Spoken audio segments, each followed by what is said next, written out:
Namaste, guys. ChristianRLong, Life Enhancement Consultant, giving you a big and beautiful shout out on this Thursday evening to little after, I think it's about 6:30 p.m. Kind of lost track of time.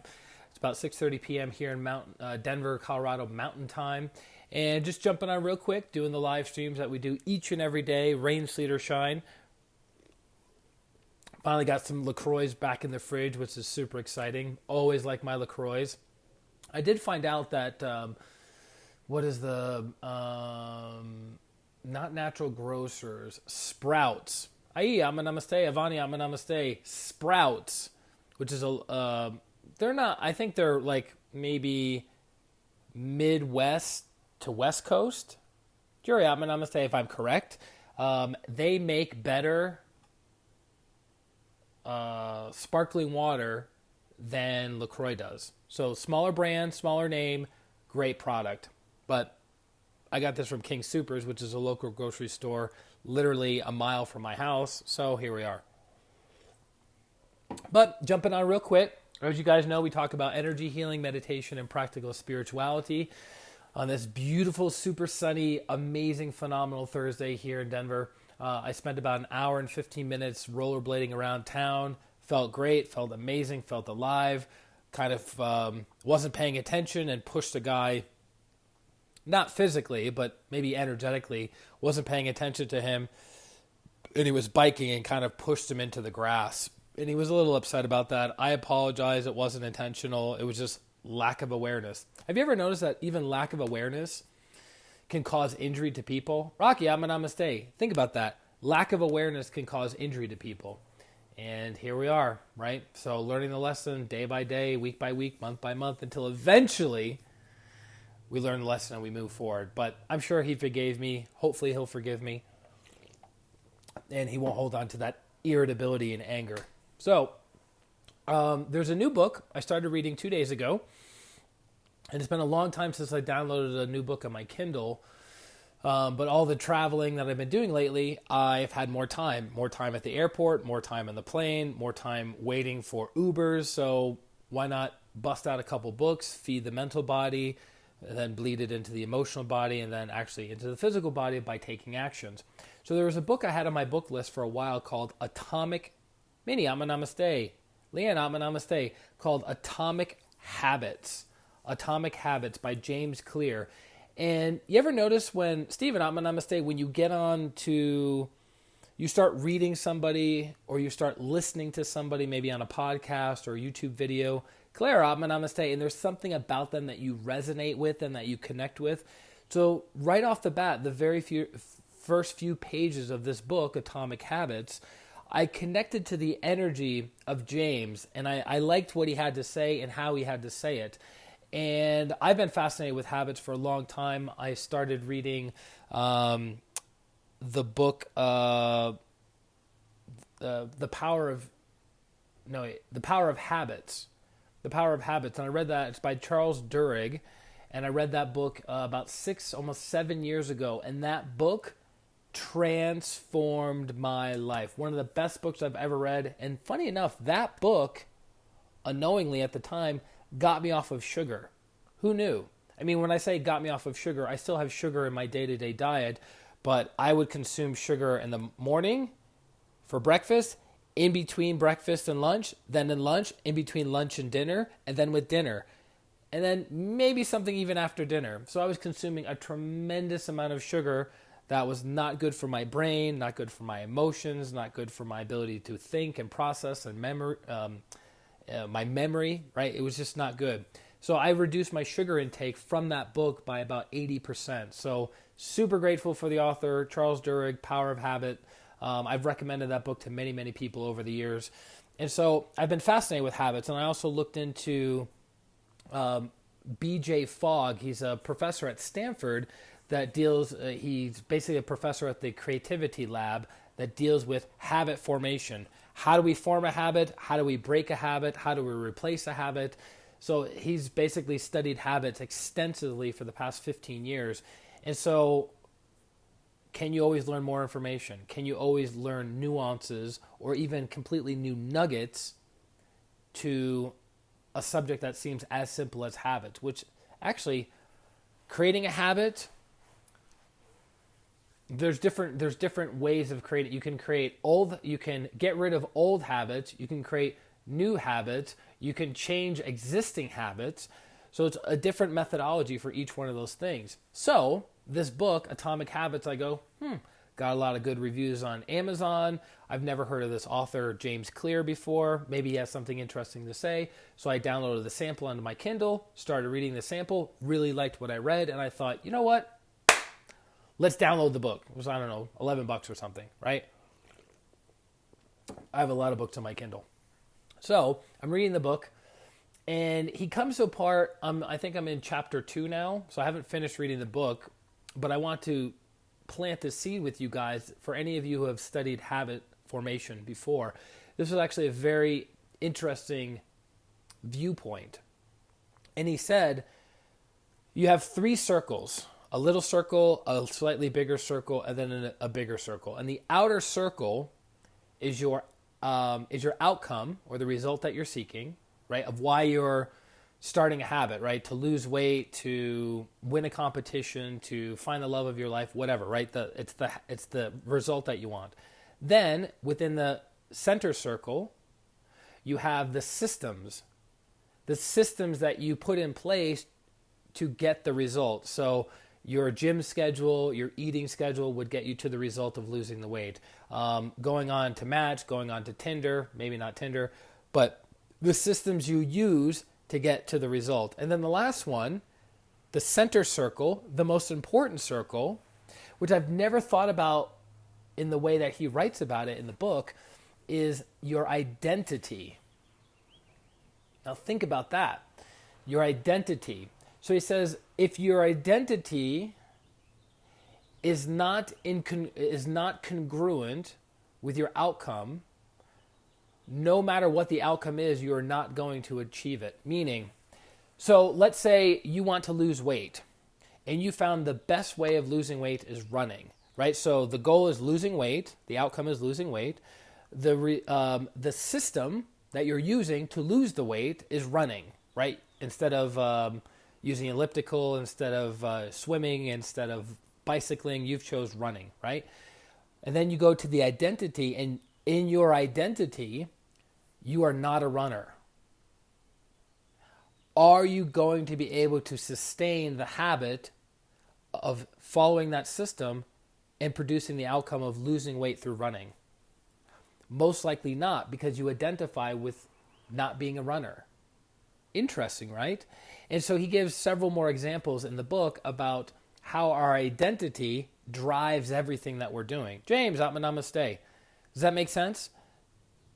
So our identity drives everything that we're doing. And I thought about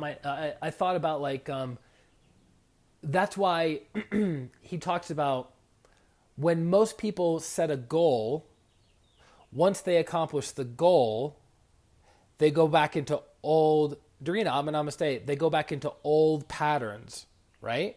So they have a goal of losing weight, they have a goal of making a certain amount of money, they have a goal of being in a relationship, they have a goal of whatever, right? They have a goal of meditating.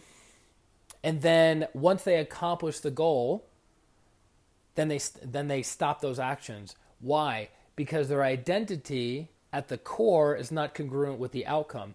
So instead of saying, I'm going to lose 10 pounds through running, you change your identity to say, I am a runner. And so if you identify with I am a runner, then the rest of your life is going to be set up to, say lose weight through running, to do different marathons, different sprints, different social activities, because your identity is tied up with running. But if your identity is tied up as I'm not a runner, I'm a swimmer, right? Then all of your actions are going to be different. Then you can still have the same outcome, but how you achieve that outcome and how consistently you produce similar outcomes will be based on your identity. So I thought about it from my spiritual practice as a pranic healer and arhatic yogi, right? So if I have the identity of I'm an occasional meditator, then that's going to produce occasional results, haphazard results. I'm not going to be consistent and persistent in producing the results that I'm seeking in my life, right? Because once I meditate for a certain period of time, then I was like, oh, I'll take a week off, or I'll take a month off, or I'll take the next year off, right?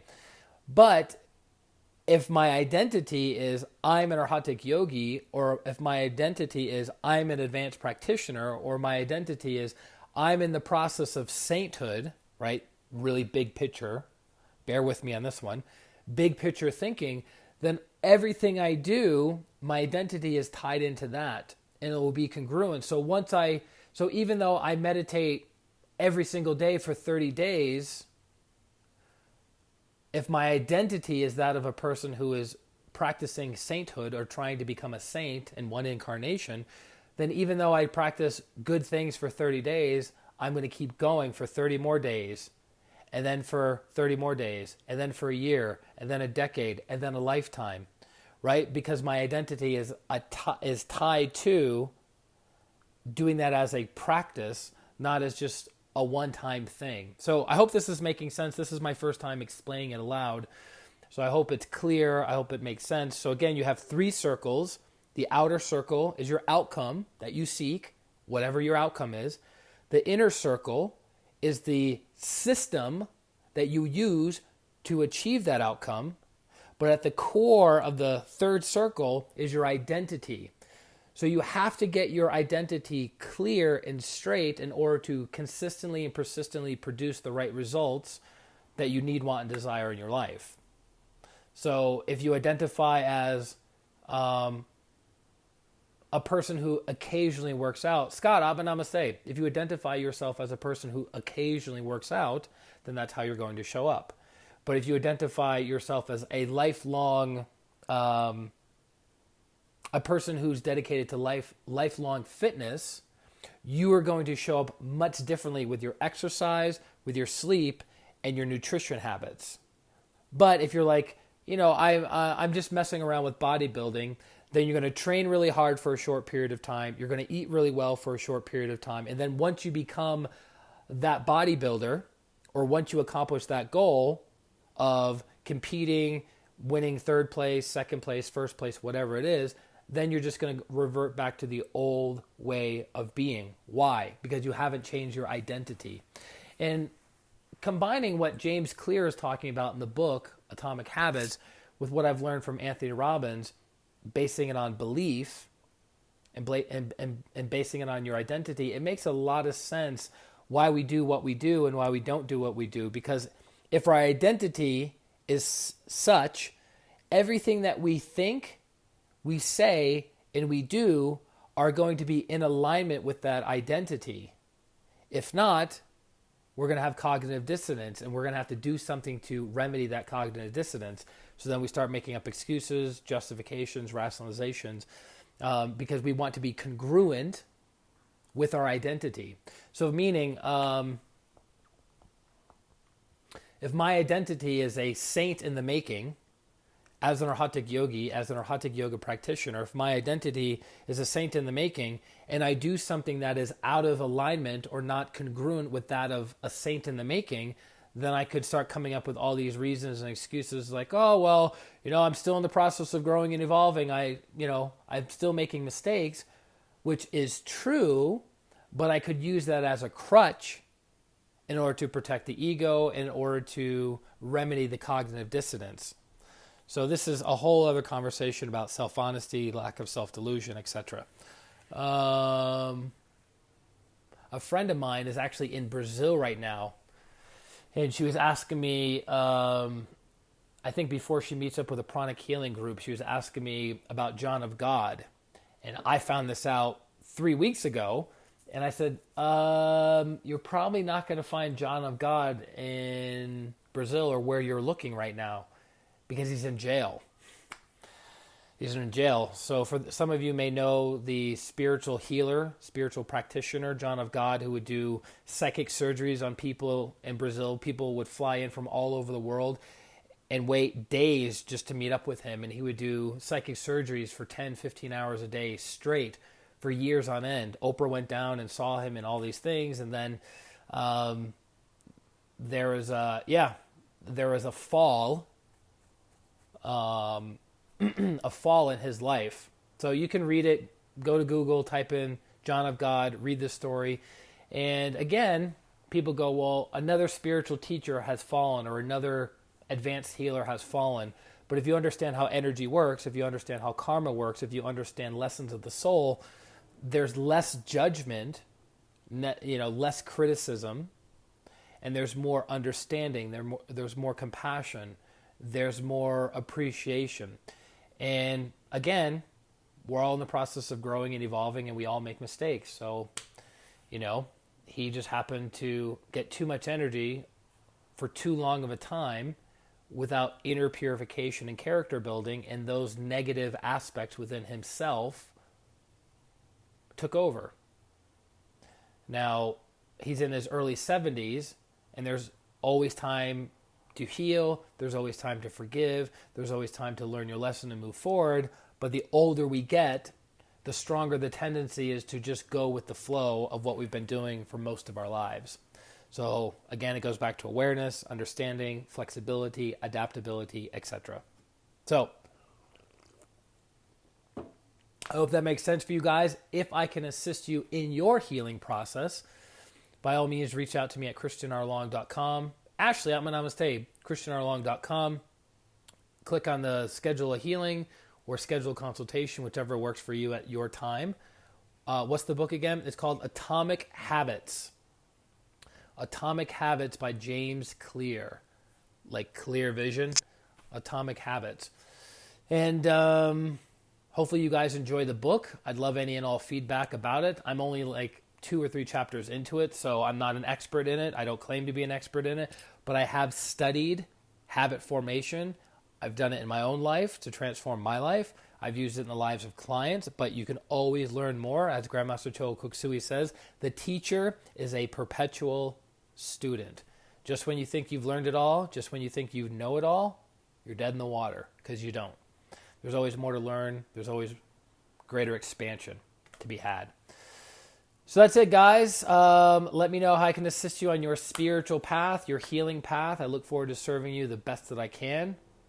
And been doing it for 15 years. So far, so good. But again, more learning and more growing to do. Love you guys very, very much. This is Christian Long, Life Enhancement Consultant, wishing you a beautiful day, a beautiful week, and a beautiful life. Atma Namaste. You're welcome, Scott. Bye-bye, guys.